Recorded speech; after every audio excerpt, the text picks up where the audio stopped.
So, welcome to the ReturnUs podcast, where culture meets everything from investment to friendship to anything else between the diaspora and the continent. I'm one of the co-hosts, Will, and we got Got Mr. Marvin Clement in the building, co-host. How's everybody doing out there? Mr. Marvin Clement. All right. So, now that we've launched Kurudy, we want to take the time to answer a lot of the questions that people have about it. We want to put this video up on our YouTube, so you can follow our YouTube at ReturnUs or Kurudy underscore return. Um, Kurudy obviously means return in Swahili. A lot of people don't know that, but we came up with Kurudy. And let's just go back. Let's take them back, Marvin, and tell them how we came up with Kurudy. Where were we at when we came up with Kurudy? Man, we were sitting in the beautiful country of Colombia in Cartagena, and I remember we were up on top of the rooftop villa, and we were, it was about 10 of us, but we just were talking about life. You know, we had some really notable people there, brothers, cousins, friends, and we were talking about the state of the world. We were talking about economics, and all energies converged, and we were just like, we just started putting the pieces together of this thing that would later be called Kurudy, and we were talking about raising funds and equity and crowdfunding and all these different elements, and it just kind of flowed into the first early iteration of Kurudy, and it was beautiful, man. I never forgot. Yeah, we had a Mavi there. We had Kodak there. Yeah, We had a few people, man. Kwame, all Kwame. yeah, Yeah, it was cool. That was a cool time. You know, one of the realizations that we came to during that time period, we faced some racism when we were there. You know, the cops, we were just walking down the street, minding our business, and there were actually two people in front of us who were acting crazed. They did not look like us. In fact, let me just be clear, they were not brown people. And so then it was us. They were down the street wilding out. We were walking down the street, you know, dressed the right way, everything else like that. We didn't look like we were gangsters, and we got pulled over by some cops there for no reason. And they wanted to frisk us and everything like that. And when we saw those non-melanated people walking on the street compared to us, we came to the realization that no matter where we are in the world, right? No matter where we are in the world, we still get the same level of scrutiny. And a lot of that comes down to what I believe, what Malcolm X said, that black men, black people won't be respected until Africa's respected. And so we started thinking about, well, we're experienced, we've been experienced business owners, we've done well, we still face these things. Why is it happening? And then I think that's when the realization of Kurudy came up, and how do we move an ecosystem in Africa so that Africa's respected? yeah, 100%. Yeah, we got shaken down a couple times. The thing that was interesting too was the amount of different cultures that were in the room when we were kind of birthing the idea of Kurudy. But there was the one common denominator: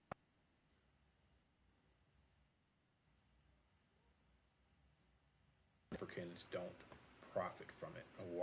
Why is Africa's standard of living generally across most of the totality of Africa? Why isn't it higher? You know, a country rich in resources, a country rich in youth, rich in arable land. Something just didn't equate. What do you think, man? Like, Yeah. it No, I always mean, seems to come back to I the agree same. with you.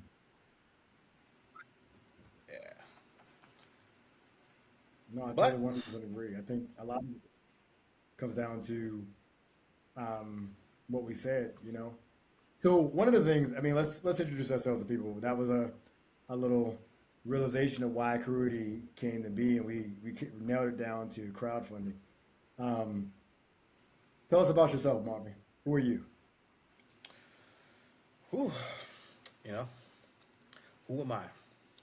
Well, professionally, man, I've had I've had a background in tech, but who I am personally, man, is like I'm a person who's deeply passionate about creating things that empower other people. I think I derive the most amount of satisfaction in life in seeing people do well. And I know that sounds like corny or whatever, but it's generally that's kind of my personality and my aura. So I've had personal training businesses and coaching businesses, and I've had a pretty long career in technology and such. But at the core of my being, nothing makes me happier than just innovation, things that help people live better lives. I love traveling, and so all these elements spoke to Kurudy, and I was just like, yeah, man, this is definitely something that I would like to help create, and it's just something I definitely want to help other people benefit from. That's your boy in a nutshell. And I like long walks on the beach. It's my favorite color is purple. Okay. All right. All right.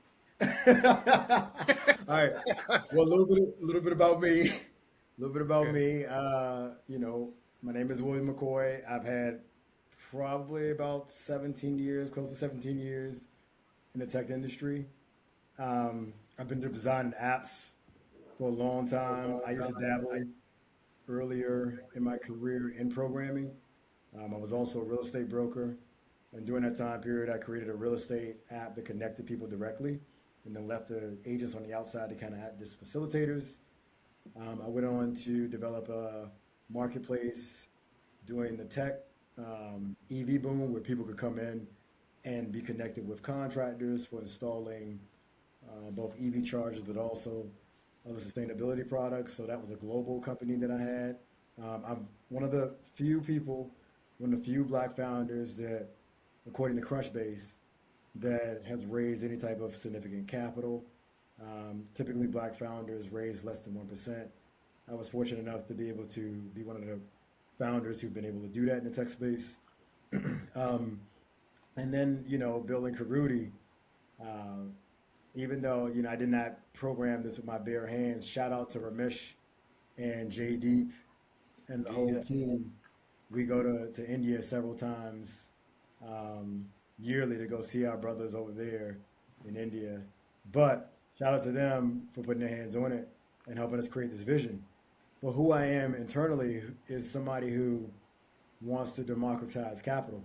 Once I read that article from TechCrunch about founders, black founders receiving less than 1%, and that seems to be declining specifically in the United States, I realized that same thing is happening over there on the continent of Africa. And just by the way, we go to Africa constantly. So you can see our videos, you can see my pictures, you can see our Instagram.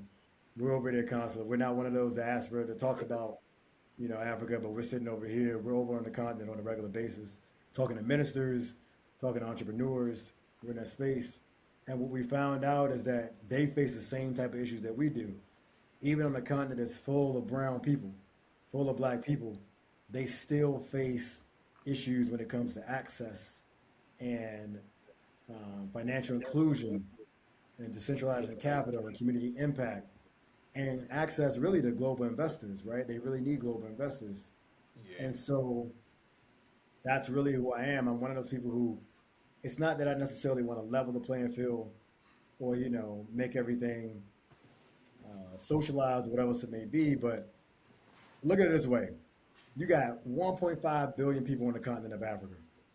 And that we got one Elon Musk, right? If you just look at the numbers, it's got to be at least 5 Elon Musks sitting over there on the continent right this minute, right? Right. 5 Jeff Bezos sitting over there on the continent, right? It's got to be at least 5, right, of them sitting there right now. But how will we ever know them? How will we ever get access to them? How will the world know these people sitting on that continent if we don't plug money in there that comes from people that look like us? Because anybody else who plugs money into it, they're trying to get the resources out because they don't consider them a lot of times their people, but we do. And so that is what we're about. We're trying to figure out a way, or we're actually figuring out a way with Kurudy to be able to get that money into the hands so that we can create 5 Jeff Bezos over there, or 5 Elons, or 5 anybody over there who are tech spaces, Ginseng from NVIDIA. There got to be 5 over there, but we need some capital going over there. And the diaspora commands a lot of capital right this minute. They command almost $1.8 trillion every single year, according to Black Wall Street. That's a lot of money that could be going over there. So deep down inside, I want the diaspora to connect and be a part of this inevitable growth that's going to happen on the continent and really accelerate it, not just be sitting on the sidelines waiting for things to happen, but accelerate it. Man, amen, bro. You know what I thought too, man. I was like, most businesses I know in Africa were crowdfunded anyway. Right. And here's what I mean. Yep. I really thought about this as, I don't know if I said it before. Like, so my father is Ghanaian, my mother is Liberian. So I noticed, like, when people want to start businesses, what they do, they start a WhatsApp page, and they reach out to all their friends, generally speaking, the ones in the diaspora, right? They say, this is my idea. Hey, everybody throw me $100. Next thing you know, they got an operational farm, yada, yada, yada. So this concept, I was looking at this from a first person view. I was like, I've helped a lot of friends and families with startup capital. And even though it's not a significant amount for us over here, $100, $200, it makes a huge impact over there. You got to understand, a lot of people are living off of $3 to $5 a day. So if they can come up with $5,000, it's life changing, like literally life changing. So how do we do that at scale? And the good thing about crowdfunding is it's visual and tangible equity, not in a security sense, but hey, I saw something in you, I believed in it, and I invested in it, and I can see I can see the maturation process. I can see from the birth to the conclusion. Right. Now, does everything always work out? No, but the process is beautiful because you can reach out, you can envision something, you can reach out to your tribe, and you can all come together and you can create something beautiful. And that's why I think crowdfunding is important. That's why I think it matters. And all Kurudy really is it's a manifestation of that at scale. But the same organic principles apply. We believe in you, we want to fund you, and we want to see you do well. And that's why it's personal for me. Yeah, no, I mean, I think you hit it on the head. Traditionally, when we came to this conclusion about crowdfunding, it was based on the fact that our families would pull money together in order to still get accomplished things, whether it's a farm, to buy a farm, or to help somebody out with like a project that's happening in their home being built, Yeah. or everybody goes in and buy real estate together there, or whatever else it may be. From a cultural standpoint, that's how it works. Even amongst the diaspora, right? It's the same thing. It's the same principle. And that connection that you're talking about, the diaspora, or people on the continent reaching out to the diaspora, is what we're trying to focus on Kurudy. Now, let me be clear. Everybody's welcome to use Kurudy. We want all people's money. All money is green. You know what I'm saying? With us, when it comes to us. So, if you're somebody outside of the diaspora, please feel free to give your money. But what we saw was that this is something that the diaspora already does amongst themselves, both on the continent, but then also in the United States or Europe or anything else. So it seemed like a natural fit. Crowdfunding seemed like a natural fit. Some of the challenges that we faced when we were first trying to do this was the fact that people, when we went to regulators, they loved the idea, but a lot of them were saying not yet. You know what I mean? Like, we're not ready yet. We're going to be ready by 2030 to be able to do this from an equity standpoint, because we originally came with the idea of equity. And we'll get there. No doubt, we'll get there. But originally we came with the idea of equity, and that was kind of tough because they were thinking about regulation and not being able to roll us out to 2030. We need solutions now. So when we came up with it, we said, okay, well then let's switch it. Let's do a reward base. And reward base seemed to be something that everybody was open up to, because it gave people the ability to be able to go in there and get things done and give pre-sale, give rewards like thank yous or anything else that would make people excited about giving money up or pledging, what we call, to it. So it seemed to be a perfect fit. It seems to be working out really well. And I would love to hear your thoughts on how you feel Kurudy is going so far, Marvin. I couldn't be more proud of what we're building. I couldn't be more proud of the many creators that we've been able to onboard and work with. This is a process, and like I said, you learn so much, because to understand somebody's vision. You have to understand, what works, what hasn't worked, what their history is. Just like also it kind of helps you. It really pivots the fact that there's a lot of times we forget that Africa has like one of the youngest populations. There's so many young people doing amazing, innovative things on the continent. You forget how much arable land it is. You forget how many people are intimately growing food and bringing things to market. You forget like it's just overwhelming to the senses, and the creativity, the diligence, the culture. I'm having the time of my life. In fact, woo, don't get me excited. And But what Marvin is referring to there is that factually, 65% of the world's uncultivated arable land sits in Africa, right? 30 to 40% of the critical minerals that the future needs sits in Africa. And it is literally the fastest growing population in the world, right? yeah, meaning is So, the future. what are you doing? Meaning it's the future. I mean, we just think about 65% of the world's uncultivated arable land. We throw numbers around, and I think we get desensitized. But if you just stop and think of the world, and you think about 65% of uncultivated arable land looks like, you realize what sort of opportunities are here. You realize the scale of things we're talking about. It's Also, awesome. just to be clear, I'm also a dad. I'm an avid CrossFitter. I'm into Muay Thai, Jiu Jitsu on a regular basis, but that was my daughter just then. So I'm a father also while I'm running a startup. Dads need to go ahead and do their thing. But yes, Marvin, to your point, how important is this during Black History Month that we're launching Kurudy the way we are, that we're making this connection? Again, even Martin Luther King said that those are our brothers and sisters over there, right? They are us, and we represent them, and they represent us. And so, Yeah, even from a Black History standpoint, I'm so excited to be launching Kurudy. I know you are, because it means economic liberation. Africa is going to be the future. It's already the future. It's already now, right? It's not the future. It's now. And so, to be able to have a platform that's like this, it really emphasizes, where we're going and what we're doing. My call or my request to any of you is that if you're out there, if you're a creator on the continent, this is for you specifically. We've made Kurudy easy to use. It's mobile friendly. You can go in there and you can, as long as you do your ID verification, you can go ahead and start receiving pledges. We make it that simple. We've also made it very simple for you to be able to receive payments, whether you have a U.S. bank account or not. You get your money. Um, we don't have any monthly platform fees. So it's zero platform fees. You can go ahead and get started.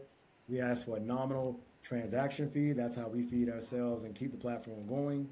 And we want to give you tools and advanced features that include AI in the palm of your hands that will help campaigning to the diaspora. Very, very simple. So we'll be rolling those out shortly. They'll be out by the end of this month, by the end of Black History Month. yeah, Also, to all the backers out there in the diaspora or whoever is interested in what we're doing, by all means, please give whatever you can. Whether it's a $5 donation, a $5 pledge, or a $250 pledge, you are helping people literally create jobs for their economy. We verified these people to make sure they are the leaders of their organization, and all things have risks, but people are giving things to GoFundMe, which are really wow, and to be honest with them, straight out racist. This is a situation where you can at least give the people that look like you and are on the continent, and your money can go a long ways to help them. And then who knows? You can continue that conversation off the platform as to other opportunities there when it comes to these people. Think of Kurudy as the handshake, as a connecting to understanding the investment opportunities there. And so that's what we're about. So my call of action, my close to you guys is please explore Kurudy. Please let us know any thoughts and things that you guys may have that you want us to bring out, any features, in any way that we can make this our platform and keep this money here with us. We're going to do everything we can. We want you guys to know that me and Marvin are doing everything we can to keep outside capital out, especially outside capital that does not appreciate us as Black founders and the continent and want to invest in the continent, not just take out of it. So the more that you guys do when it comes to Kurudy, the more innovation that you guys have, the more thought that you put into going ahead and helping with your pledges, but then also with your projects, we can keep this outside capital out and grow this into something that is absolutely a system for funding the future of the world, which is Africa. Well said, bro. Yeah. This isn't our journey. This is our journey. So we'd love you to come on board and let's see what you've been working on. All right. Awesome. Well, that's been our live. You'll see episodes of this. Marvin, I know he looked real big and buff. He's also, into fitness and stuff like that. So we are fitness guys. We also fit in the suits. We also program and code as well. So we're all the things. So if you have questions, and we've been in business for a long time, if you have questions, feel free to reach out to us. We're everyday people, as you can see. We're not the type of CEOs or founders who try to sit up on a pedestal. We're everyday people that you can come talk to. You'll have my Instagram. You'll have my YouTube. Reach out to me there. If you need my email, go ahead and reach out to me.